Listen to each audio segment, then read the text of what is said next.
দক্ষিণ ত্রিপুরার সীমান্ত এলাকা ঘিরে অনুপ্রবেশ ও চোরাচালানের একাধিক অভিযোগে নতুন করে চাঞ্চল্য তৈরি হয়েছে। বিষয়টি নিয়ে উদ্বেগ ছড়িয়েছে সীমান্তবর্তী এলাকায়।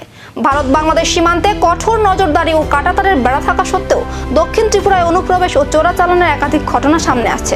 গত কয়েকদিনে সাবরুম থেকে বিলুনিয়া পর্যন্ত সীমান্তবর্তী এলাকায় একাধিক অনুপ্রবেশের অভিযোগ উঠেছে।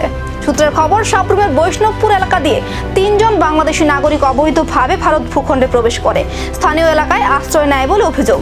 এরপর মনুঘাট এলাকা থেকে আরো 2 জনকে আটক করা হয়, যাদের বিরুদ্ধে চোরাচালান ও অবৈধ কার্যকলাপের অভিযোগ রয়েছে বলে জানা গেছে। এরই মধ্যে সাবরুম রেল স্টেশন এলাকা থেকে 2 বাংলাদেশি নাগরিককে আটক করার ঘটনা ঘিরে তৈরি হয়েছে চাঞ্চল্য।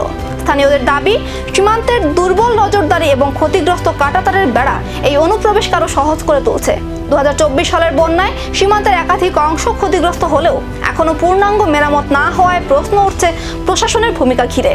চোরাচালানের এই নেটওয়ার্ক ভবিষ্যতে বড় ধরনের নিরাপত্তা ঝুঁকি তৈরি করতে পারে বলেও আশঙ্কা প্রকাশ করছেন স্থানীয়রা। এই অনুপ্রবেশ ও চোরাচালানের নেপথ্যে কি শুধুই সীমান্ত দুর্বলতা, নাকি এর পেছনে রয়েছে আরো বড় কোনো নেটওয়ার্ক? প্রশাসনের পরবর্তী পদক্ষেপেই এখন নজর গোটা দক্ষিণ ত্রিপুরার।